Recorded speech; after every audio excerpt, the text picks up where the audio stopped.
এখন আমি প্লেনের সিটে বসে আছি আর ভাবতে আছি আজ 21 বছর পর আমি আমার নিজের বাড়ি যাচ্ছি। জানি না বাড়ির সবাই আমায় কি চিনতে পারবে, না চিনারই কথা। এত বছর পর আমি আমার জন্মস্থানে যাচ্ছি, আমাকে দেখে তারা কি করবে এই সব ভাবতে ভাবতে পাশের সিট থেকে একটা সুন্দর কোকিল কণ্ঠ আমার কানে ভেসে এলো।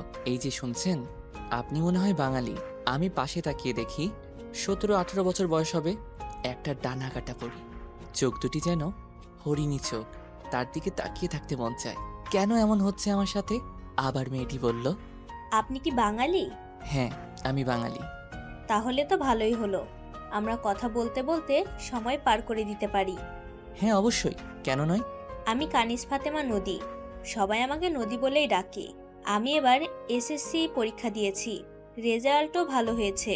তবে এবার মনে হয় আমার আর পড়ালেখা করা হবে না। জানেন, আমার অনেক ইচ্ছা ছিল আমি লেখাপড়া করে ডাক্তার হব। আমি লেখাপড়া করে ডাক্তার হয়ে দেশের কাজ করব। ওহ, আমি এত বকবক করতাছি, আপনি একটা কথাও বলতাছেন না যে? মনে হয় আমার কথায় বোর ফিল করতেছেন। আসলে তা নয়, তোমার কথাই শুনতেছি। আপনি একটা বোকা মানুষ। আমি একটা মেয়ে হয়ে নিজের পরিচয় দিলাম, আর আপনি একটা ছেলে হয়েও আপনার নামটাই বললেন না। ও সরি, আমি জামাল ইসলাম জালাল। আমার আরেকটি নাম ফয়সাল। আমার পরিবারের সবাই আমাকে ফয়সাল বলেই ডাকে। আমি আইটি বিভাগের কম্পিউটার ইঞ্জিনিয়ার পদে বর্তমানে আছি। ওহ আচ্ছা, আপনার কয় ছেলে মেয়ে? আসলে আমি এখনো বিয়ে করিনি, তাই ছেলেমেয়ের কথা অনেক দূর। আপনার মতো সুন্দর মানুষ এখনো বিয়ে করেনি, বিশ্বাস হয় না। আসলে আমার বিয়ে করার বিষয়ে কোনো আগ্রহ নেই, তাই বিয়ে করি নাই। এখন তো 38 বছরের বুড়ো হয়ে গেছি। বাস্তবে কিন্তু আমার বয়স 18 বছর। ভাবছি আর বিয়ে শাদী করবো না। কি বলেন আপনি? আপনি তো এখনো যুবক আছেন, যে কোনো মেয়ে আপনাকে দেখে পাগল হয়ে যাবে। আরে আপনি একটু বেশি বলেন। আচ্ছা, আপনার বাসা কই? আমার বাসা মোহাম্মদপুর। আমি এখান থেকে সোজা আমার নানু বাড়ি ফরিদপুরে যাব। কি, ফরিদপুর? কি হলো, আপনি ফরিদপুরের নাম শুনে এমন করলেন কেন? আসলে এমনি ফরিদপুরের নামটা শুনে আবেগের বশে বলে ফেলছি। আনমনাভাবে ফরিদপুরের পুরনো সেই স্মৃতিগুলো মনে এখনো ভেসে বেড়ায়। আর কোন সময় চোখের কোণায় পানি চলে আইছে সেটা খেয়াল ছিল না। হঠাৎ এই যে আপনার কি হলো, চোখের কোণায় পানি কেন? কোথায়? হাতের কোণই দিয়ে মুছে। আপনি কি আমায় বোকা পাইছেন? আসলে একটা স্মৃতি মনে উঠল, তাই। প্লিজ প্লিজ বলেন না, কিসের জন্য আপনি কান্না করছেন? ও পুরানো স্মৃতি না বলাই ভালো। আপনি কি জানেন, মনের কষ্ট কারোর সাথে শেয়ার করলে মন হালকা হয়ে যায়? তাই প্লিজ বলেন না আপনার কষ্টের কাহিনী। এত যখন শুনতে যাচ্ছেন তাহলে শুনুন। 21 বছরের পিছনের ফ্ল্যাশব্যাকে যাই। আজ আমার এসএসসি রেজাল্ট দিবে, তাই সকাল সকাল স্কুলে গিয়ে রেজাল্টের জন্য অপেক্ষা করতেছি। এক সময় অপেক্ষার সময় শেষ হলো, আমি ভালো রেজাল্ট করছি। রেজাল্ট শোনার পর বাসায় এসে রাতের খাবার খাচ্ছি।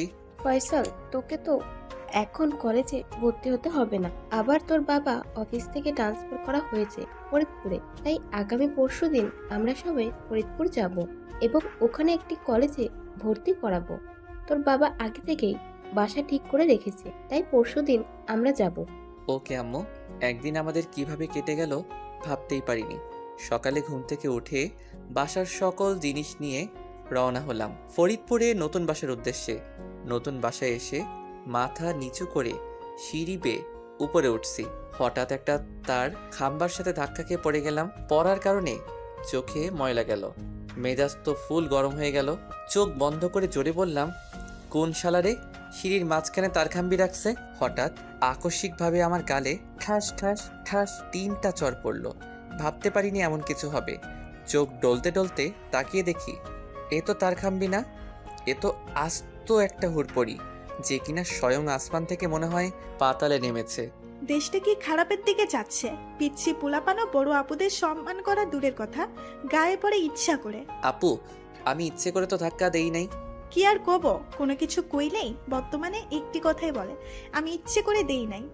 আপু, কাউকে দেখে তার চরিত্র নিয়ে কথা বলবেন না। আরে তোর মতো ছেলেদের হাড়ে হাড়ে চিনি, তোরা হলি পিচ্ছি হারামি। আপু, মেজাজ গরম আছে, কথাবার্তা ঠিক মতো বলেন। আরে তোর সাথে কি ভালো মতো কথা বলবো? সুন্দরী মেয়ে দেখলে লুচ্ছামি শুরু কইরা দেশ, বড় ছোট দেখোস না। আরে আইসেন কোন থেকে আপনি? আপনি যদি সুন্দরী হন তাহলে পেতনি বুড়িকে দেখা যায় বুড়ির মতো। আঠাশ 3টা, বড় বলে একটা কম দিলাম। আর শোনেন, আপনার ফেস পেতনির মতো এবং আপনার মনটাও পেতনিদের মতো। আর 2টা দেবনি। না, সামনের থেকে সরবেন। আর কেউকে না জেনে শুনে বললে এমন অনেক ছোটদের কাছ থেকে খেতে হবে। পাশ কাটিয়ে উপরে যাচ্ছি, আর পিছন থেকে তোরে আমি দেখে নিব তুই তামান্নার গালে থাপ্পড় দিছস। এই তামান্না কি জিনিস তুই হাড়ে হাড়ে টের পাবি। চিল্লাইয়ে চিল্লাইয়ে বলে চলে গেল। আমি উপরে উঠতে উঠতে ভাবতেছি, মেয়েটিকে মারা কি উচিত হলো? না, মারছি ঠিক করেছি। বড় বইলা ছাড় দেব কে? অন্যায় করছে, সাজা পাইছে, অপরিচিত একটা ছেলের সাথে এমন ব্যবহার করবে ভাবতে পারিনি। মেয়েটা আসলে অনেক সুন্দরী, যে কেউ দেখলেই ক্রাশ খাবে। শালার এমন সুন্দরী মাইয়ার ব্যবহার এতই খারাপ হবে ভাবতে পারি নাই। রুমের কাছে চলে এলাম। কি রে ফয়সাল, তুই এতক্ষণ কই ছিলিস? একটা বজ্জাতের সাথে ঝগড়া কইরা আইলাম। তুই তো দেশটারে উদ্ধার কইরা আইলি। ওই পাশের রুমটা তোর, ওইখানে যা সবকিছু গোছা গিয়ে। আচ্ছা আম্মু, রুমটা তো অনেক বড়। রুমটা সাজানো শুরু করলাম। রুম গোছাতে গোছাতে কোন সময় সন্ধ্যা হয়ে গেছে টেরই পাইনি। এর মধ্যেই আম্মু, বাবা তোর হলো, চল রাতের খাবার খেয়ে আসি। আম্মু তুই কোন সময় রান্না করলা? আরে গাধা, আজ বাড়ির মালিকদের বাসায় রাতে খাবার খেতে যেতে বলেছে। ও আচ্ছা, তাহলে চলো। আমাদের বাসা 3 তলায়।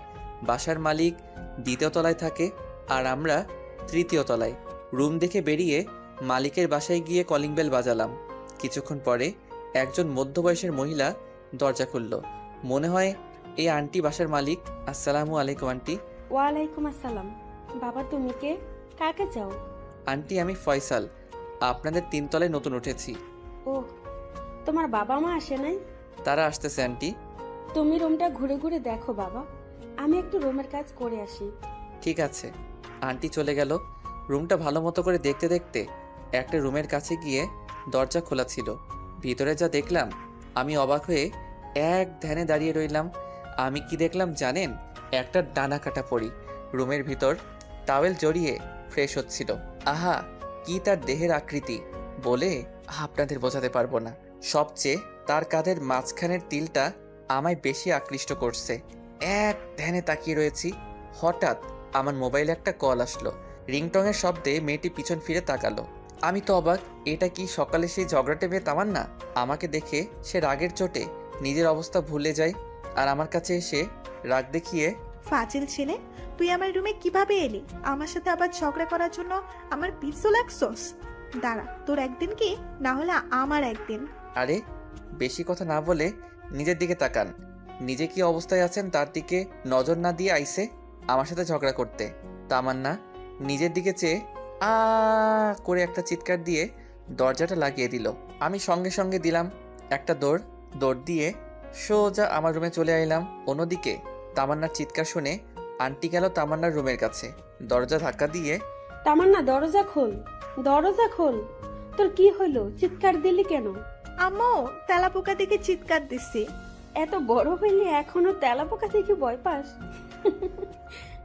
পাগলি আমার। বলতে বলতে চলে গেল। তামান্না রেডি হয়ে রাতের খাবার খেতে গেল। কিছুক্ষণ পরে আমি গেলাম খেতে বসার সময় দেখলাম তামান্নাও খেতে বসেছে। আমাকে সে দেখেনি। বসো বাবা, খেতে বসো। তোমাকে সেই সময় আমাদের এখানে থাকতে বললাম, তুমি কই গেছিলা?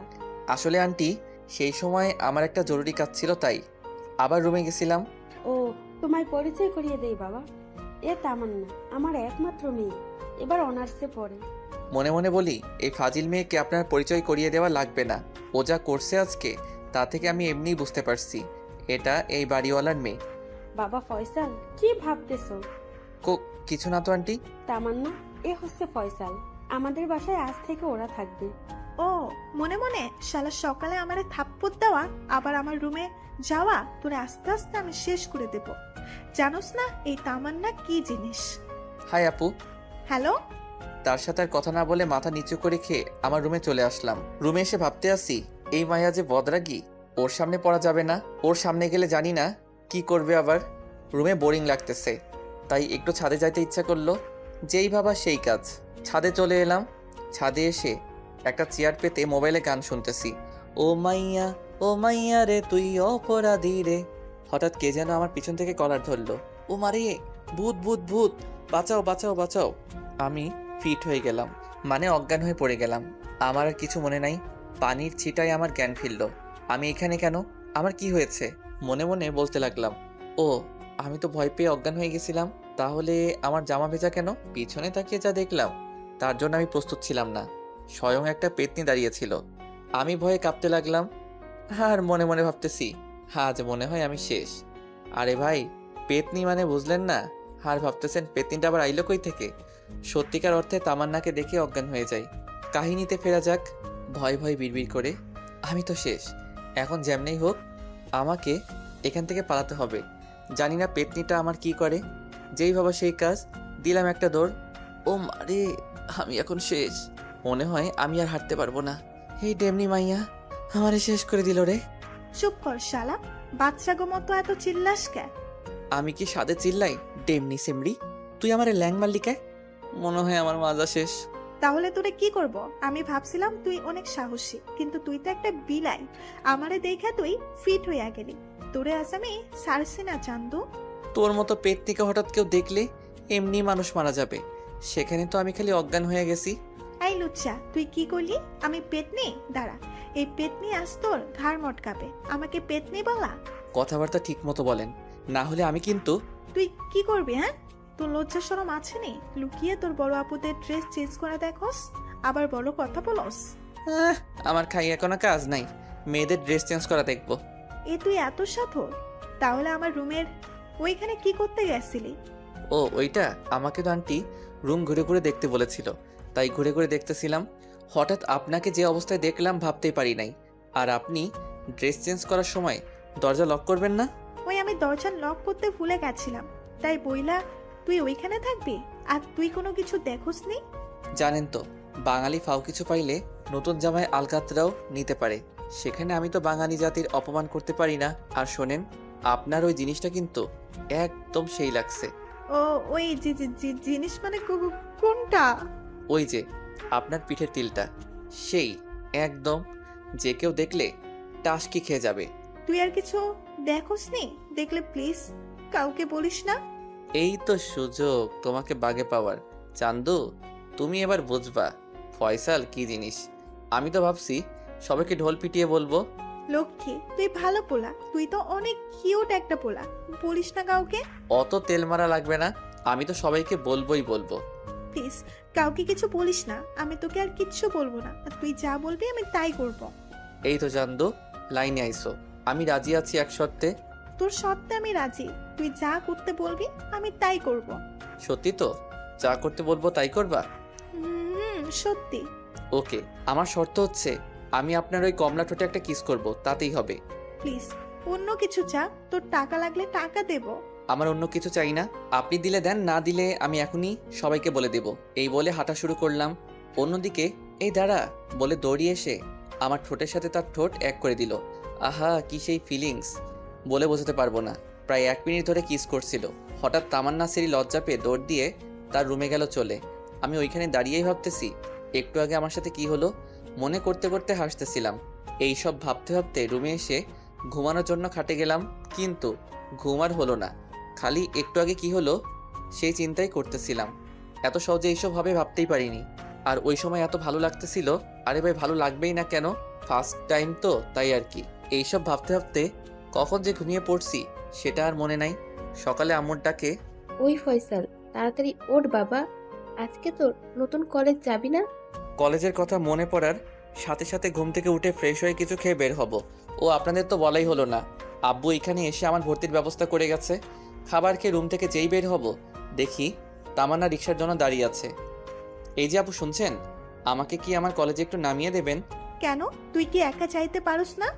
আসলে রাত কি হয়েছে ওকে দেখে বোঝা যায় না, মনে হয় কিছুই হয়নি, একদম সাধারণ ব্যবহার। আসলে আমি এই এলাকায় নতুন তো, তাই কিছু চিনি না, একটু চিনিয়ে দিলে ভালো হতো। আমি পারবো না, অন্য আরেকজনকে গিয়ে বল তোকে দেখিয়ে দিতে। আপু, একটা নতুন গান বানাইলাম, শুনবেন? আমার কোনো কাজ নেই তোর গান শুনবো, ভাগ এখান থেকে। গানটা যদি শুনেন তাহলে এখনই চলে যাব, না হলে আপনার পিছ ছাড়বো না।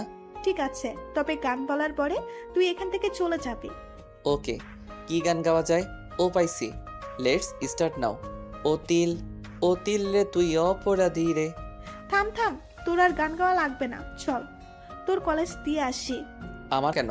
হ্যাঁ বুঝলাম, রিক্সা ডাক দেয়া মনে হয় বিশ্ব জয় করছস।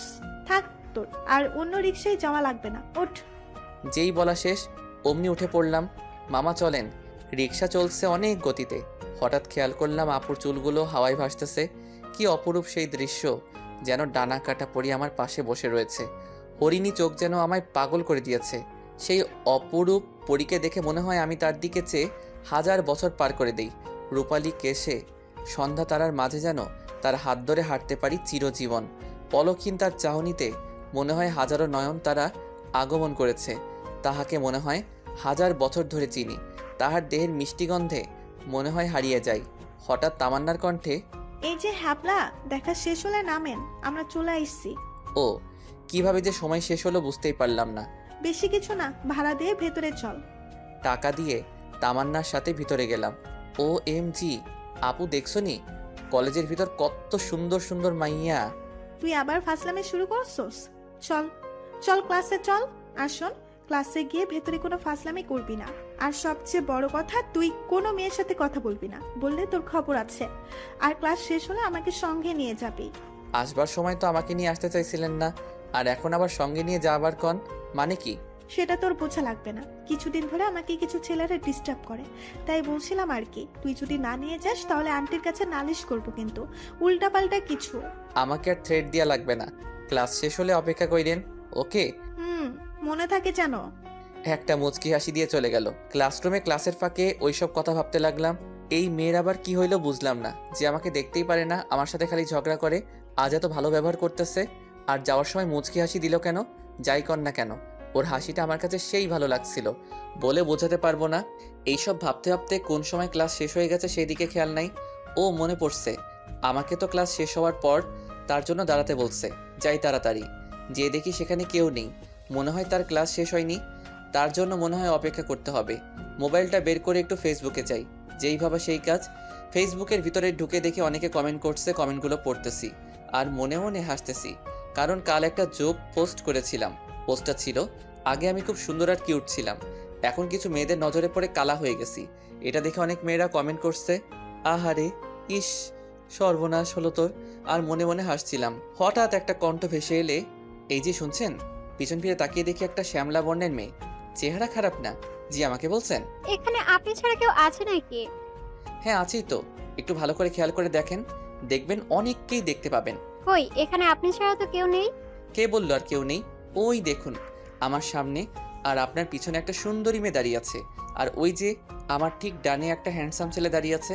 এখন কিভাবে বুঝবো যে আপনি আমাকে বলছেন? আমার সাথে পার্ট মারছেন? শুনুন, ওইসব পার্ট আমার সাথে যায় না। আপনি দেখতে কি এমন সুন্দরী হলেন যে আপনার সাথে পার্ট মারবো? কি, আমি সুন্দর না? আর বাই দ্য ওয়ে ভাইটু, আমার বয়ফ্রেন্ড আছে, সো আমার পিছনে ঘুরলেও লাভ নেই। মেয়েটার মনে হয় ক্যারেক্টারের সমস্যা। অপরিচিত কোনো ছেলের সাথে এইভাবে কেউ কথা বলে, মনে হয় কানের নিচে বসিয়ে দেই। আমার খাইয়া কোনো কাম কাজ নাই, আপনার পিছন পিছন ঘুরবো? তাই বুঝি? ও, যে জন্য আপনাকে ডাক দিলাম, মনে হয় আপনি এই কলেজে নতুন ভর্তি হয়েছেন। ও আমি আজকেই কলেজে ভর্তি হলাম। আপনাকে যখন ক্লাসে দেখলাম আপনি অনেক নিরিবিলি রয়েছেন, তাই মনে করলাম আপনি নতুন। ও তাহলে তো আমরা ক্লাসমেট, তাই না? আর আমরা তো ক্লাসমেট, তাই না? আপনি আপনি বললে কেমন যেন লাগে, তাই তুমি করে বললে ভালো হতো। এটা ঠিক বলছো, আমারও কেমন যেন লাগে, বুড়ো বুড়ো লাগে। কথা তো অনেক বললাম, আমরা কি ফ্রেন্ড হতে পারি? কেন নয়, আর আমরা তো ক্লাসমেট, তাই অনেকের সুবিধাও হবে। আমি ফারজানা আক্তার প্রিয়া, সবাই আমায় প্রিয়া বলেই ডাকে, বলেই হাত বাড়িয়ে দিলাম। আমি ফয়সাল, বলে যখন হাত বাড়িয়ে হ্যান্ডসাপ করব, আকস্মিকভাবে ঠাস ঠাস হঠাৎ এসে আমার 2টা গালে লাল করে ফেললো। এটা কিন্তু ঠিক করলেন না। আমাকে মারলেন কেন? আমি কি অন্যায় করেছি? তুই কি করছস? তুই জানোস না, মেয়ে দেখলেই লুচ্চামি শুরু করে দিস, তাই না? তো লুচ্চামি আমি শেষ করে দেব। আপু আসলে কথা বলতে দিল না। চুপ বেয়াদব, তোকে অন্য সব ছেলেদের থেকে আলাদা মনে করছিলাম, আর তুই তোর ক্যারেক্টারটা নিজেই দেখাইয়া দিলি। আপু এটা কিন্তু বেশি হয়ে যাচ্ছে। এতক্ষণ প্রিয়া দাঁড়িয়ে আমাদের আচরণ দেখতেছিল। আসলে আপু, আপনি ভুল ভাবছেন। ওই মেয়ে, তুই চুপ কর। ওকে দেখে তোরে দেখাইতেছি, এ তো লজ্জা লাগে না? তোরে এত সব করলাম, তারপরও দাঁড়িয়ে রইছস। ও আমি তো ভুলেই গেছিলাম, তোদের মতো ঠাট ক্যারেক্টার ছেলেদের তো লজ্জা নাই। তোরা তো সময় পাইলে লুচ্চামি করস, জানে না কত মেয়ের সর্বনাশ করছস। আপু মুখ সামলিয়ে কথা বলেন, যা খুশি তাই বললে কিন্তু এখানে খারাপ কিছু একটা হয়ে যাবে। কি আমার উপর কথা বলস? তোর সাহস তো কম না। ঠাস ঠাস ঠাস। বেয়াদব মেয়ে, বড় হইছস বলে আর কিছু বললাম না। আমি ক্যারেক্টার লেস না লুইচ্চা হই, তাতে আপনার কি? বলে হনহন করে চলে আসলাম। আমি এখানে দাঁড়িয়ে রইছি আর ভাবছি ও আমাকে কলেজের ভেতরে মারতে পারলো, আর ও বলেছে তা তো সত্যি, আমারও তো কিছু হয় না, তাহলে ওর উপর এত জোর খাটালাম কেন? আপু, ও কিছু বলবা? সরি আপু, দোষ আমারই। কেননা ফয়সাল এখানে একা দাঁড়িয়েছিল, তাই ওর সাথে পরিচয় হতে নিজেই এসেছিলাম। আমার কারণে আপনাদের মাঝে ঝগড়া হলো, আমাকে মাফ করে দেন। তুমি মাপ চাপে কেন? ভুল তো আমারই। তোমাদের মাঝে কি কথা হয়েছে তা না শুনে অনেক কথা বলে দিয়েছি, কিছু মনে করো না। আপু, কিছু মনে করব কেন? আপনি বড়, তাই শাসন করতেই পারেন। আর আপু, কাউকে কিছু বলার আগে একটু ভেবে দেখবেন সে দোষ করেছে কিনা। আপু, অনেক কথা বলে ফেলেছি আমি, এখন যাই। আমি কি করলাম? সামান্য একটু ভুলের কারণে ওকে মারলাম? আসলেই তো কিছু না জেনে শুনে ওকে খারাপ কথা বলা আর মারা আমার ঠিক হয় নাই। বাসায় গিয়ে ওর কাছে ক্ষমা চাইতে হবে। অন্যদিকে বাসায় গিয়ে কলিং বেল বাজাচ্ছি, আম্মু দরজা খুলে দিল। কি রে, তোর কি হয়েছে? তোরে এমন দেখাচ্ছে কেন? এমনি, ভালো লাগতেছে না। তুমি যাও তো, পরে কথা হবে। তুই ফ্রেশ হয়ে আয়, তোর খাবার দিচ্ছি। আমি খাবো না, তুমি খাও। এই বলে রুমে গিয়ে দরজাটা আটকিয়ে দিলাম। খাটের উপর বসে ভাবতেছি আমার সাথে এইসব কি হচ্ছে। কিছু না করে অনেক কথা শুনতে হলো। আর ওই মাইয়ার সমস্যা কি? আমার পিছনে লেগে রইছে। আমি কি করি না করি সে বলার কে? এরপরে এই মেয়েকে দেখলে দশা দূরে থাকবো, আশেপাশে থাকা যাবে না, আর কথাই বলবো না। বাজে একটা মেয়ে। যাই হোক, এর মাঝে আম্মু অনেকবার ডেকে গেছে, কিন্তু দরজা খুলি নাই। সন্ধ্যা হয়ে গেছে। রুম থেকে বের হয়ে সোজা ছাদে গেলাম। ভাবলাম ছাদে গেলে মনে হয় রাগটা কমবে, তাই ছাদে গিয়ে তারা দেখতেছি। হঠাৎ একটা হাঁটার শব্দ পেলাম। পিছনে তাকিয়ে দেখি তামান্না আসতেছে। আমি তাকে দেখে ছাদ থেকে নামার জন্য হাঁটা দিলাম। ফয়সাল, তোর সাথে আমার কিছু কথা বলার আছে। আপনার সাথে আমার কোনো কথা নেই বলে হাঁটা দিলাম। প্লিজ ফয়সাল, আমার কথাটা শোন। আচ্ছা, কি বলবেন তাড়াতাড়ি বলেন, আমার কাজ আছে। সেই সময় আমার মাথা ঠিক ছিল না, তাই তোকে উল্টাপাল্টা কথা বলে ফেলেছি। তুই আমাকে মাফ করে দিস প্লিজ।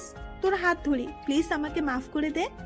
আপনি কি করতেছেন? লুচ্চা ছেলেদের কাছে কেউ মাপ চায় নাকি? ঠাস ঠাস। আপনার লজ্জা করে না? থার্ড ক্লাস লুচ্চকে একটা লেস ছেলের হাত ধরেন বলে ছাদ থেকে নেমে পড়লাম। রুমে এসে ভাবতে লাগলাম এটা একটু মনে হয় আমি বেশি করে ফেললাম। সে তো আমার কাছে ক্ষমা চাইছেই, মাপ করলেই তো পারতাম। আবার মারছি। আমি কি ঠিক করছি? আমার উপর অধিকার খাটায় কেন? সে কি আমার কিছু হয়? আমি অন্য কারোর সাথে কথা বললে তার কেন গায়ে বাজে? আমার উপর এত অধিকার খাটায় কেন? তাহলে কি সে আমায় পছন্দ করে? না না না, এটা কোনোদিন সম্ভব না। সে আমার অনেক বড়, আর সবচেয়ে বড় কথা সে বাসার মালিকের মেয়ে।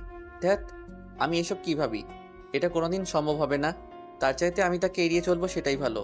কেননা এড়িয়ে চললে তার সাথে ঝগড়া বাঁধবে না, তাই ভালো।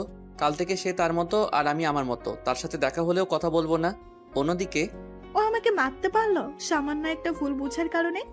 না, ও ঠিকই করেছে। আমার সাথে অন্য কোনো ছেলে হলে ওর চাইতে বেশিই করতো। মনে হয় আমার উপরে অনেক রাগ রয়েছে। রাগ থাকবে নাই বা কেন? আমি যে ওকে উল্টাপাল্টা অনেক কথা বলেছি, ও কি আমাকে বোঝে না যে আমি ওর উপর এত অধিকার খাটাই কেন?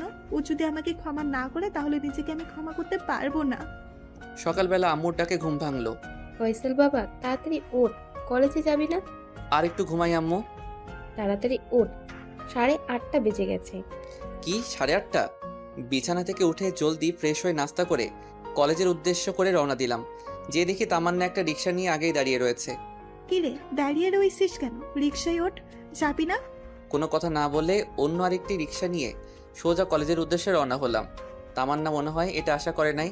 ভাবছিল সকালে মনে হয় সব ঠিক হয়ে যাবে, তাই আগে থেকেই আমার জন্য দাঁড়িয়েছিল। কলেজে পৌঁছিয়ে দেখি প্রিয়া কলেজ গেটে কারোর জন্য অপেক্ষা করতেছে।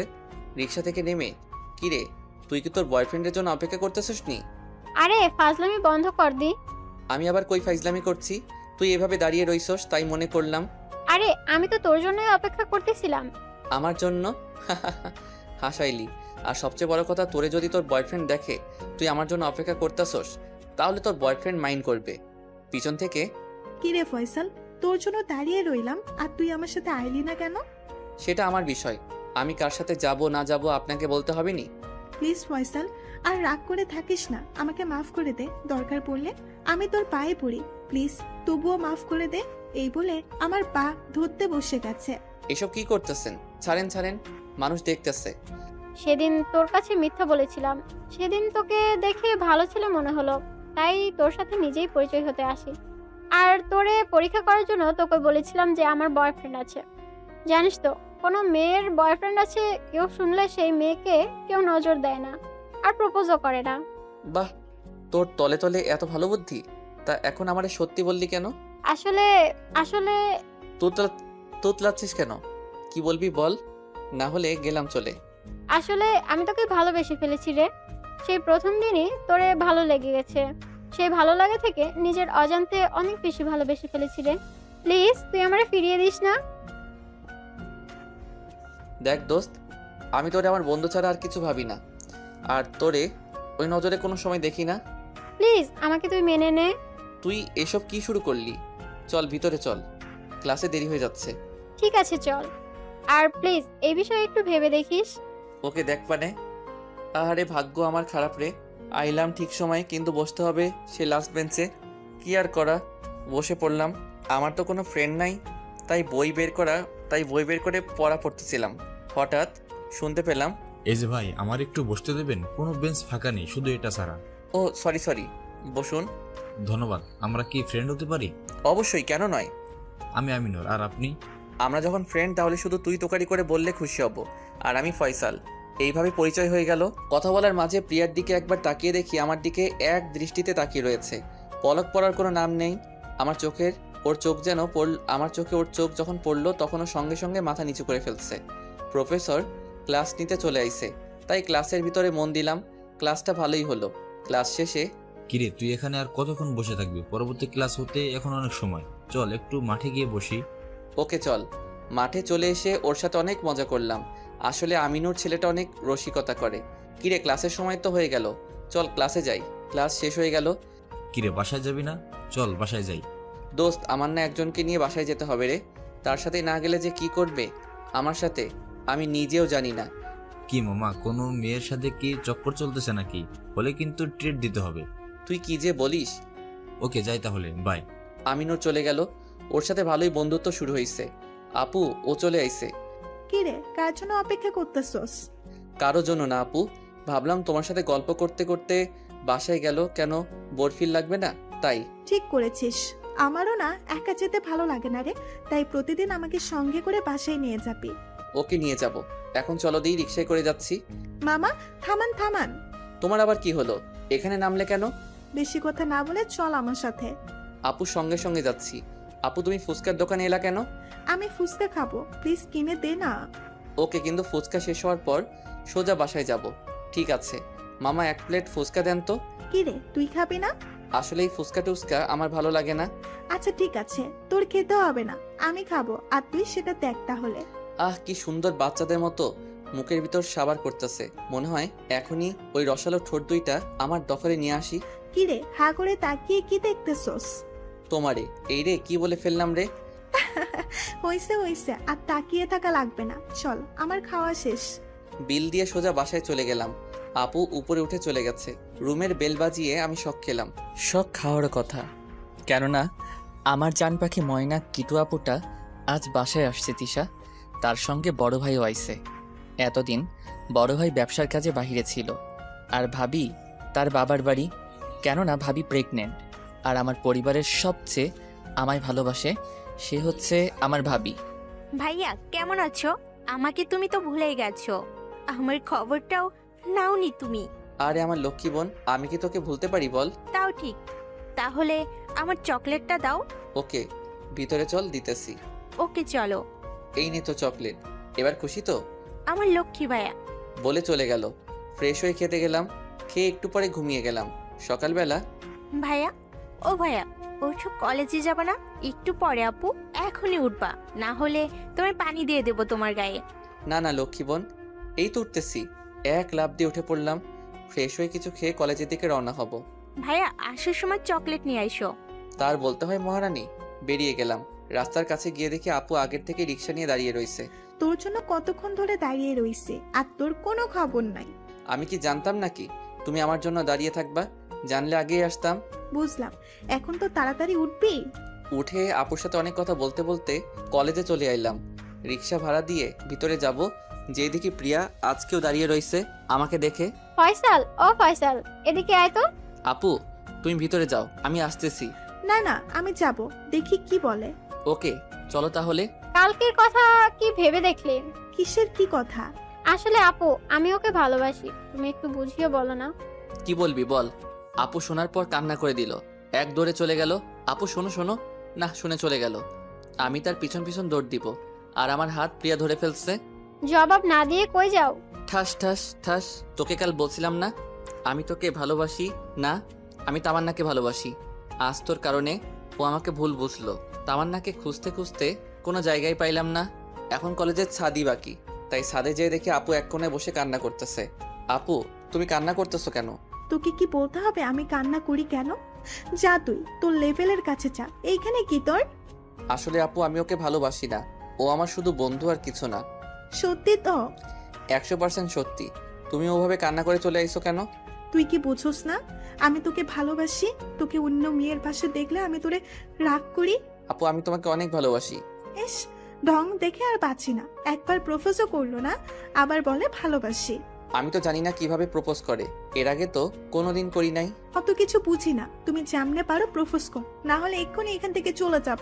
আচ্ছা ট্রাই করে দেখি তাহলে। তামান্না হবে আমার পথ চলার সাথী। দেবে কি তোমার সাথে সারা জীবন থাকার অনুমতি? নীলিমা আমি তোমাকে ভালোবাসি, দেবে কি সুযোগ? নীলিমা চোখগুলো বড় হয়ে জ্বলজ্বল করছিল, মাথা নাড়িয়ে হ্যাঁ সম্মতি দিল। আমি দাঁড়ালাম, আমার দাঁড়ানোতেই তামান্না আমাকে জোরে জড়িয়ে ধরলো। আমি তাকে জড়িয়ে ধরলাম। এতদিন কেন বলস নাই? আগে কি এত কিছু জানতাম?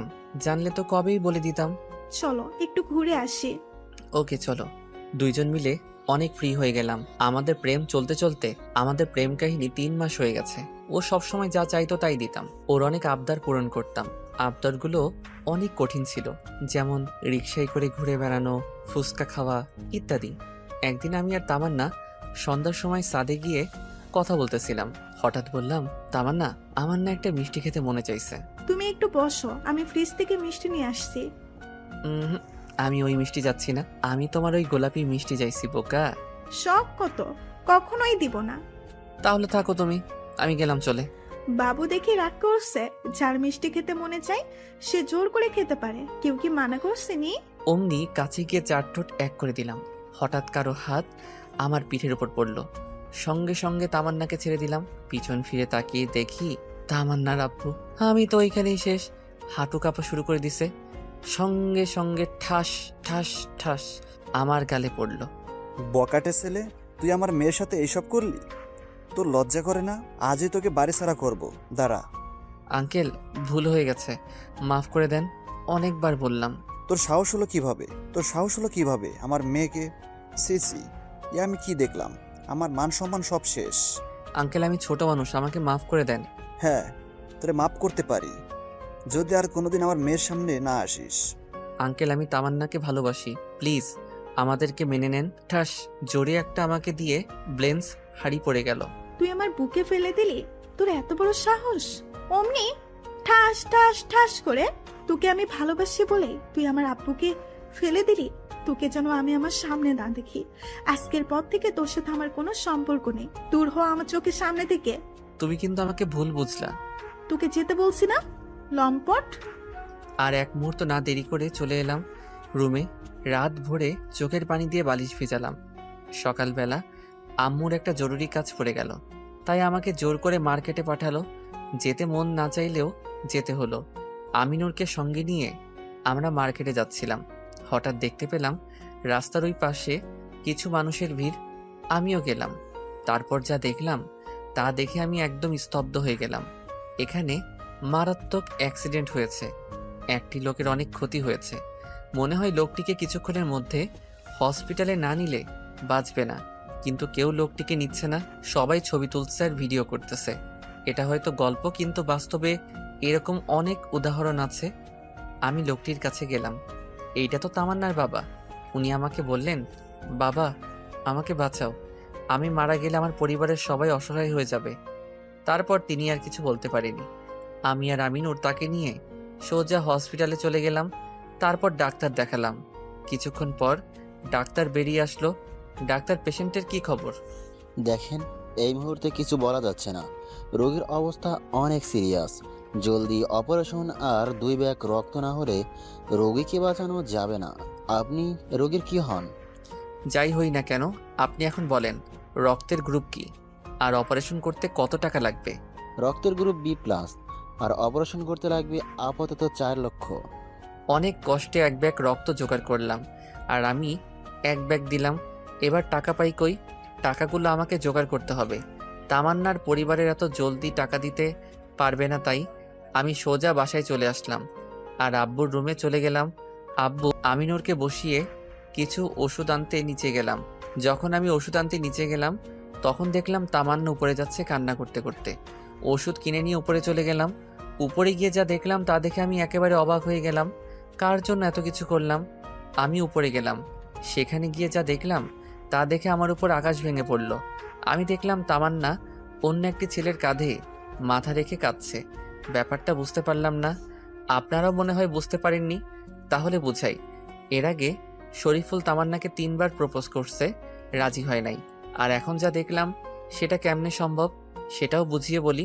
তামান্না যখন উপরে গেল, গিয়ে সোজা ডাক্তারের রুমে যায়। ডাক্তার, আমার বাবা কোথায়? টেনশন করবেন না, আপনার বাবার অপারেশন হচ্ছে। আর বাইরে যে লোকটি দাঁড়িয়ে আছে উনি আপনার বাবাকে হসপিটালে এনেছেন এবং রক্তসহ অপারেশনের ও সব খরচের টাকা উনি দিয়েছেন। তারপর তামান্না আর শরীফুল কথা হয়, বাকিটা জানি না। আমি আর আমিনুর আসার সাথেই শরীফুল তামান্নাকে আমাদের সাথে পরিচয় করানোর জন্য আমাদের দিকে আসে। তামান্না, এই হচ্ছে আমিনুর, আর পাশে যে দাঁড়িয়ে আছে সে তোমার বাবাকে। এবার তামান্না শরীফুলকে আর কথা বলতে না দিয়ে সে বলা শুরু করলো। বুঝতে পেরেছি, সে আমার বাবাকে অ্যাক্সিডেন্ট করেছে। আর কেন করেছে সেটাও ভালো করে বুঝতে পেরেছি। ওই দিন আমার বাবা তোকে থাপ্পড় আর বখাটে বলাই তুই আমার বাবাকে অ্যাক্সিডেন্ট করিয়েছিস। জোরে জোরে কথাগুলো বলছিল, আর আশেপাশে অনেক মানুষ ছিল, সবাই শুনছিল। আর কথাটি মুহূর্তের মাঝে ভাইরাল হয়ে গেল, কিন্তু কেউ আসল কথাটি শুনছিল না। এদিকে তামান্নার বাবার অপারেশন চলছিল। আমাকে তামান্না আর ভিতরে যেতে দিল না। আমি অনেকবার বলতে চেয়েছি, কিন্তু তামান্না এবং শরীফুল বুঝতে চাইল না। শরীফুলও আমায় ভুল বুঝলো, ওর জন্য এত কিছু করলাম। আমি আর আমিনুর চলে আসলাম সেখান থেকে। আর এদিকে এই কথাটি অনেকভাবে ছড়িয়ে গেল আমাদের এলাকায়। যেহেতু আমার বাবা অনেক বড় অফিসে কাজ করে, তাই সবাই এক নামে চিনে, তাই কথাটি একটু বেশি ভাইরাল হলো। আমাদের দেশে এই একটা বাজে স্বভাব, ভালো কিছু ভাইরাল কম হয় আর খারাপ জিনিস ভাইরাল হয় বেশি। কিন্তু আমারটা তো খারাপ কোনো কিছু না, কিছুই বুঝতে পারলাম না। এদিকে কথাটি আমার বাবা ও ভাইয়ার কানেও গেল। আর এদিকে তামান্নার বাবার জ্ঞান ফিরছিল না। ডাক্তার বলেছে 7-8 দিন লাগবে উনি সুস্থ হয়ে কথা বলবে, কিন্তু উনি ছাড়া কেউ সত্যিটা জানে না, এবং শরীফুলও না। তবুও সে আমার পাশে ছিল, এটাই আসল বন্ধুত্ব। আর এদিকে আমায় আর কেউ দেখতে পারছিল না। সবাই আমায় দেখলে নানান কিছু বলা শুরু করেছে। আমি কাউকে কিছু বলছি না, ভিতরটা একদম ভেঙে চুরে একাকার হয়ে গেল। কি করলাম আর কি হলো? এই জন্যই তো কোনো এক মানুষ বলেছিল উপকারীকে বাঁকে খায়। আমার ক্ষেত্রেও তাই, ভালো করতে চাইলাম, আর কি হলো। তারপর সারাদিন বাড়িতে যাইনি। রাত 9টার দিকে গেলাম, সারাদিন কিছু খাইনি। রাতে বাড়িতে গিয়ে তিশাকে বললাম ভাত দিতে, পেটে অনেক ক্ষুধা। তিশা ভাত দিল। আমি যেইমাত্র ভাত মুখে দিব, ঠিক তখন কেউ আমার মুখের ভাত কেড়ে নিয়ে ফেলে দিল।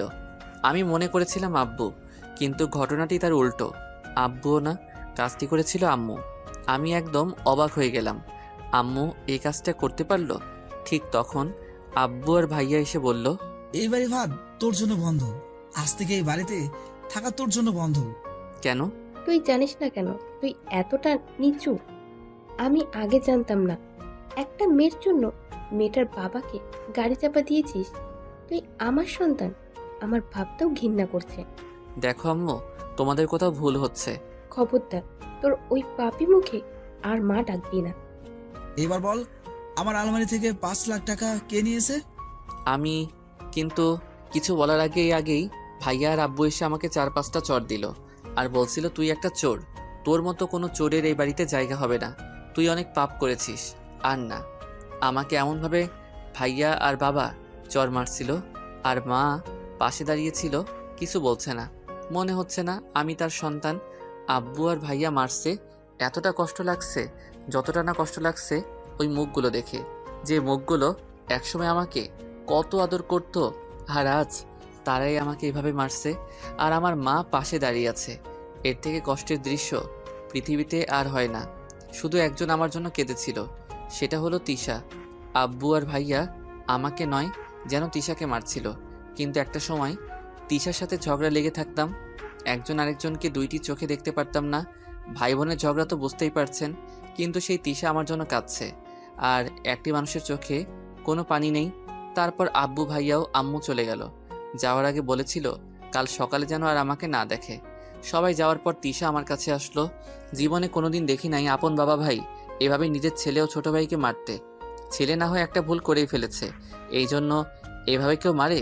তিশা কান্না করছিল আর কথাগুলো বলছিল, আসলে আল্লাহ তাআলা সবার কপালে বোন নামক হীরের টুকরোটি দেয় না, যাদের আছে তারাই ভাগ্যবান। তারপর তিশা নিজের রুমে চলে গেল। রুমে যাওয়ার আগে আমাকে বলেছিল, ভাইয়া তুই কি কাল চলে যাবি? চলে যা, এই নিষ্ঠুর বাড়িতে থাকার চেয়ে চলে যাওয়া অনেক ভালো। এই বলে তিশা চলে গেল। আমি শুধু ভাবছি এত বড় ভুল মানুষ বোঝে কিভাবে। যাক, এই উসিলায় সবাইকে চিনা গেল। আমিনুরকে একটা ফোন দিলাম, তারপর আজকের আর কালকে সব কাহিনী খুলে বললাম। তারপর আমিনুর আমাকে ভোর 4টার দিকে তার বাড়িতে সব কিছু নিয়ে যেতে বলল, ওখানে থাকার জন্য না, শেষবারের মতো দেখা করতে। তারপর ডায়েরিটা লিখতে বসলাম, আজকের সব কথা লিখলাম। তারপর ব্যাগপত্র গুছিয়ে নিলাম। পেটে অসম্ভব খিদা, কি করব? নিজের রুমেও কোনো খাবার নাই। আজকে যদি ভাবি বাড়িতে থাকতো তাহলে হয়তো আমার সাথে এমনটা হতো না। ভাবি আমাকে তার ছোট ভাইয়ের মতো দেখতো, কেউ আমাকে বকা পর্যন্ত দিতে পারেনি। ভাবি সবসময় আমার পাশে থাকতো, আমার যত অন্যায় থাকুক না কেন।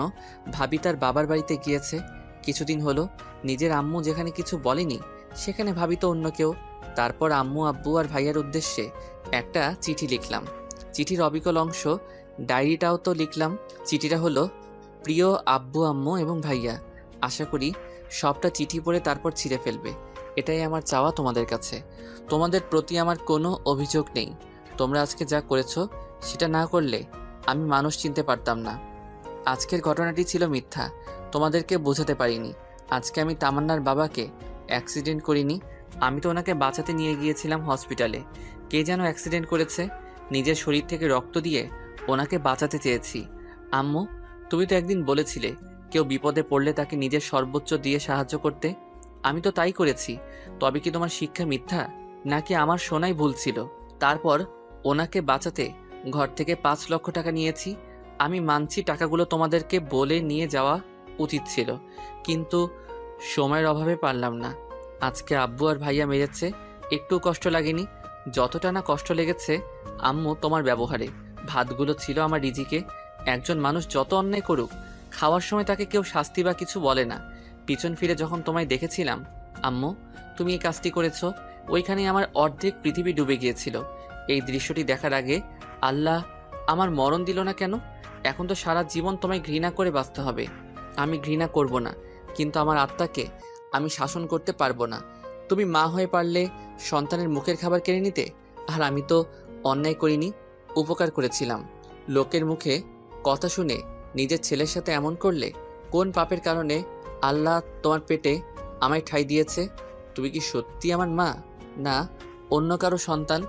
আমি প্রশ্নটা আজ আমায় বড্ড জ্বালাচ্ছে। আসলে মা কখনো পারে না নিজের সামনে কেউ তার সন্তানকে মারুক, এটা সহ্য করতে।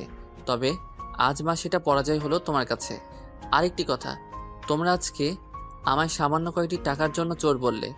আমি তো স্বীকার করেছি টাকা আমি নিয়েছি, আর আমার থেকে কি ওই টাকাগুলো তোমাদের কাছে বেশি হলো? আব্বু, আল্লাহ তোমাকে অনেক টাকা পয়সা দিয়েছে, তুমি কি এসব মৃত্যুর পর সাথে করে নিয়ে যাবে? আমাদের জন্যই তো এসব করলে, তবে কেন সামান্য কিছু টাকার জন্য এমনটা করলে? এটা না করলেও পারতে। আল্লাহর কাছে প্রার্থনা করব যেন টাকাগুলো ঋণ শোধ করে মৃত্যুবরণ করতে পারি। সময় একদিন আসবে যখন তোমাদের ভুলটা বুঝতে পারবে। তবে এই চোর ছেলেটাকে আর পাশে পাবে না, কেউ আর চুরি করবে না। এই বাড়ি নিরাপদে টেনশন মুক্ত করে দিয়ে গেলাম তোমাদের। আর যাই হোক, আমি পাপী, আমার শাস্তি পেয়েছি। দয়া করে আমার ছোট বোনটার সাথে এমনটা করো না। আজকে যদি অন্য কোথাও যাওয়ার জায়গা থাকতো তাহলে ওকে নিয়ে যেতাম, এই বাড়িতে আমার ফুলের মতো পবিত্র বোনটাকে রেখে যেতাম না। আমি কোথায় যাব সেটাও জানি না, তবে আল্লাহর কাছে দোয়া করি আমার এই পাপী মুখ যেন আমি বেঁচে থাকতে তোমাদেরকে আর না দেখাই। চলে যাচ্ছি অজানার উদ্দেশ্যে। আমার খোঁজ কোনো দিনও করো না। আমি জানি তোমরা তোমাদের ভুল বুঝতে পারবে। সেদিন আর থেকে বের হয়ে তারপর আমি আমিনুরের কাছে চলে আসলাম। আমি রাতে চট্টগ্রামের ট্রেনের টিকিট কেটে রেখেছিলাম। আমিনুর আমায় একটা চাকরির সিভি দিল আর 15,000 টাকা দিল আর বলল, চাকরির পাশাপাশি তুই পড়ালেখাও করতে পারবি, শুধু একটা সমস্যা, তোকে বিদেশে চাকরি করতে হবে এবং ওইখানে থাকতে হবে। এটা কোনো ব্যাপার না, আমি রাজি। তারপর আমিনুরকে প্রথম থেকে আমার সব কিছু খুলে বললাম। আমিনুর আগে কিছু জানতো না, তবু আমার পাশে ছিল। তারপর রেদোয়ান একটা বাসার ঠিকানা দিল। রেদোয়ানের দেওয়ার ঠিকানায় গেলাম। একজন লোকের সাথে পরিচয় হলো আর আমাকে ওখান থেকে যেতে বলল। লোকটি অনেক ভালো ছিল, আমার থেকে কয়েক বছরের বড়। তারপর আমি চাকরির ইন্টারভিউ দিতে যাই। পরের দিন সব ঠিকঠাক মতো দিলাম, কিন্তু তারা বলল পরে যোগাযোগ করবে। আমি বুঝতে পারলাম এখানে আর চাকরি হবে না, ঘুষ লাগবে। তারপর সব ভাগ্যের উপর ছেড়ে দিলাম। আমি চিন্তা করলাম চাকরির আশায় বসে থাকলে হবে না। তারপর সাইদ ভাইয়ের সাথে যোগাযোগ করলাম। ওই লোকটির নাম সাইদ। তারপর সাইদ ভাই যে কাজ করতো আমিও সে কাজ করতাম। কাজটা একটু কঠিন ছিল, তবুও করছিলাম। এদিকে চাকরির আশা ছেড়ে দিয়েছিলাম। 7 দিন হয়ে গেছে, কোনো খবর নাই। তারপর একদিন অপরিচিত নাম্বার থেকে ফোন আসলো, আমার চাকরিটা নাকি হয়েছে। আমি অনেক খুশি হলাম। এই বিপদের দিনে কেউ পাশে না থাকলেও যে সৃষ্টি করেছে তিনি ঠিকই পাশে আছে। তারপর আর কি, ওইখান থেকে সোজা কানাডাতে কাজ শুরু করে দেই। কোম্পানিটা ভালো, আস্তে আস্তে আমিও উন্নত দিকে যাই। বাড়ির কথা মাঝে মাঝে মনে পড়তো, তবুও নিজেকে সামলে নিয়েছি। তামান্নার আর কোনো খবর নিছিলেন? একদিন আমিনুরকে কল দিয়ে তামান্নার খোঁজ নিতে চাইছিলাম। তারপর, তুই আবার তার কথা কেমনে বলিস? ও তো শরীফুলকে নিয়ে ওর মতো ভালো আছে। মানে? তাইলে শোন, তুই চলে যাওয়ার 1 মাস পরে শরীফুল আর তামান্না আসে আমার কাছে। এই 1 মাস তামান্নার সাথে আমার কোনো যোগাযোগ হয়নি। আমি দুপুরে ঘুমিয়েছিলাম, তখন ওরা এসে আমাকে ডেকে তুলে। কি রে, কেমন আছিস? ভাই, আপনারা কি জন্য আমার কাছে আসছেন বলেন? আমি ঘুমাবো। ও আচ্ছা, এই নে 2টা কার্ড। আগামীকাল আমাদের বিয়ের বৌভাত। বিয়ের সময় দাওয়াত দেই নাই, কেননা তোরা ঝামেলা করতে পারোস সেই জন্য। তুই আর তোর বন্ধু আসিস, হাজার হলেও তোদের সাথে অনেক দিন চলেছি। ওহ, দয়া দেখাতে আসছেন? আমি গরিব হতে পারি, তাই বলে কোনো বেইমানের বিয়ের বৌভাতে আমি যাই না। আর এই কার্ড দুটি আপনার কাছে রেখে দেন, অন্য কাউকে দিলে কাজ হবে। আমি তো যাবই না, আর ফয়সালও নেই। কেন, আমি আবার কি করলাম? তোদের জন্য আজকে আমার বন্ধু আমাদের ছেড়ে চলে গেছে, ওর পরিবারটা ভেঙে গেছে। ওর শাস্তিও পেয়েছে। রাখেন আপনার শাস্তি। উপকার করতে চাইলে এটা শাস্তি? রাখেন আপনার শাস্তি। উপকার করতে চাইলো এটা শাস্তি? ফয়সাল কি ওই দিন আপনার বাবাকে অ্যাক্সিডেন্ট করেছে নাকি? ও তো তাকে রাস্তা পড়ে থাকতে দেখে হসপিটালে নিয়ে গিয়েছিল, নিজের শরীর থেকে রক্ত দিয়েছে, তারপর নিজের ঘর থেকে 5 লাখ টাকা নিয়েছে। কেন দিয়েছে জানেন? আপনাকে ভালোবাসে বলে। সে টাকার জন্য আজকে তাকে বাড়ি ছাড়তে হলো, পরিবারের কাছে চোর হলো। তাকে তার বাবা ভাই এই জন্য অনেক মেরেছে, তাকে বাড়ি থেকে তাড়িয়ে দিয়েছে। আর আপনি বলছেন তার শাস্তি সে পেয়েছে? ভালো, অনেক ভালো। কি বলছেন এসব? উনি এখন কোথায়? ওরে খুঁজে লাভ নেই, ও আর আসবে না। তুই কি সত্যি কথা বলতেছিস? এত সত্য মিথ্যা তোদের বোঝাতে পারবো না। তামান্নার বাবাকে গিয়ে জিজ্ঞেস কর, আর না হয় ডাক্তারকে গিয়ে। বিমান দেশে কোন সময় পৌঁছিয়েছে সেটার দিকে আর খেয়াল ছিল না। আমাদের তো নিজ নিজ গন্তব্যে যেতে হবে, তাই না? তা তো অবশ্যই। আবার দেখা হবে কবে? পৃথিবীটা তো অনেক ছোট, তাই ভাগ্যে থাকলে আবার দেখা হবে। ভালো থেকো বলে চলে এলাম। নদীর কাছ থেকে বিদায় নিয়ে বাস স্টেশনে এলাম। বসে আছি স্টেশনে, আর একটু পর বাস আসবে। প্রায় 21 বছর পর বাড়ির উদ্দেশ্যে রওনা হলাম। ছোট বোনটার বিয়ে, তাই মনমরা হয়ে বসে আছি স্টেশনের একটা বেঞ্চে। তারপর একটা মেয়ে হঠাৎ বলল, এই যে ভাই, একটু শোনেন। উপরের দিকে তাকাতে একটা শক খেলাম। একটা মেয়ে আমাকে ডাকছে, অনেক সুন্দর মেয়েটা। তাকাতেই ক্রাশ খেলাম, আবার নিচের দিকে চোখ করে ফেললাম। এসব আমার একদম ভালো লাগে না, মেয়েদের সাথে মিশতেই একদম ইচ্ছে করে না। তাই কথায় কান্না দিয়ে নিচের দিকে চেয়ে আছি। ওই, কানে শোনেন না নাকি? কি কিছু বলবেন? বলার জন্যই তো ডাক দিলাম নাকি। জলদি বলেন। আপনার কাছে পানি হবে? না, মিথ্যা বললাম, কারণ যেটুকু পানি আছে আমারই লাগবে। আমার জন্য না, আমার ছোট ভাতিজিটার জন্য।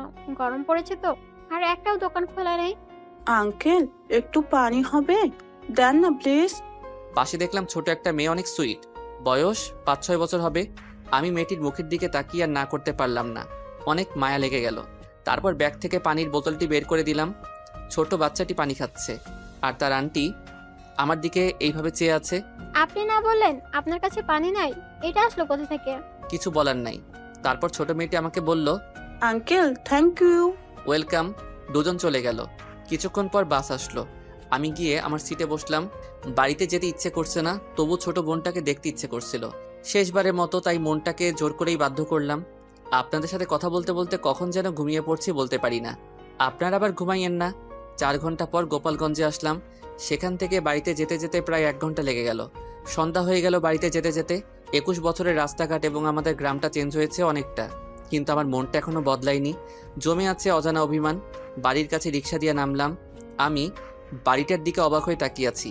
এতগুলো বছরে একটু বাড়িটা পরিবর্তন হয়নি। জানি না আজকে সবাই আমার সাথে কেমন বিহেভ করবে। কে কি করুক আমার তা জেনে লাভ নেই। ছোট বোনটাকে একটু দেখলেই হলো। কতদিন দেখি না। রিক্সার ভাড়া দিয়ে যেইমাত্র ভিতরে যাব, ঠিক তখনই ধাক্কা খেলাম একটা মেয়ের সাথে। মেয়েটার দিকে তাকাতেই, এই মেয়েটা আবার কে? আর আমাদের বাড়িতে কি করছে? না, ভুল রাস্তায় চলে আসলাম। বাড়ি তো ঠিকই আছে। ওই মিস্টার, দেখে চলতে পারেন না? আমি তো দেখিনি, কিন্তু আপনিও কি দেখেননি? আপনি আগে ধাক্কা দিলেন। আপনি দিছেন আগে। ওকে আমি দিছি। এত প্যারার মোড নেই। ঠিক তখন আমার বোন আসলো আর মেয়েটিকে জড়িয়ে ধরলো। আমাকে মনে হয় দেখে নাই। কিরে বোন, কেমন আছিস? অনেকদিন পর তোকে দেখলাম। আপনার বিয়ে আমি আসবো না, এটা কোনো কথা? তারপর দেখলাম তারা অনেক কথা বলছে। আমি শুধু শুনতেছি একটা সাইডে দাঁড়িয়ে। আর আমার বোনটাকে দেখছি। কত বড় হয়ে গেছে ও। সেই পিচ্চি বোনটা আর পিচ্চি নেই। আচ্ছা তিশা আপু, ছেলেটাকে দেখ তো। ওই যে দেখ না। ভাইয়া? কোন ছেলেটা? ওইটা। আর তিশা এসে আমাকে জড়িয়ে ধরে কেঁদে দিল আর হাজার রকমের প্রশ্ন করতে থাকলো। কেমন আছিস ভাইয়া? এতদিনে আমাদের কথা মনে হলো? কোথায় ছিলি এতদিন? আমাদের উপর কি তোর এতই রাগ? আয় বাড়িতে চল, পরে কথা হবে। 21 বছর পর বাড়িতে আসছি, কেমন যেন লাগছে। বাড়িতে ঢুকতেই আমি অবাক। কি সুন্দর করে বাড়িটা সাজানো হয়েছে। আর আমাকে দেখে সারা বাড়িতে হইচই পড়ে গেল। সবাই আমাকে ঘিরে ধরলো। আম্মু তো জড়িয়ে ধরে কান্না করছে আর হাজার রকম প্রশ্ন করতেছে। আমি কিছু বলছি না। আর আব্বু আর ভাইয়া অপরাধীর মতো দাঁড়িয়ে আছে। কি বলবে? তাদের আজকে বলার মতো জবাব নেই। হয়তো এইটুকুই বলতে পারবে, আমাদের ক্ষমা করে দে। কি লাভ হবে ওইটা বলে? ফিরিয়ে দিতে পারবে কি আমার হারানো 21 বছর? তাদের সরি কি আমাকে ফিরিয়ে দিতে পারবে আমার সেই সুমধুর, সেই সোনালি অতীত? তাই হয়তো কিছু বলছে না।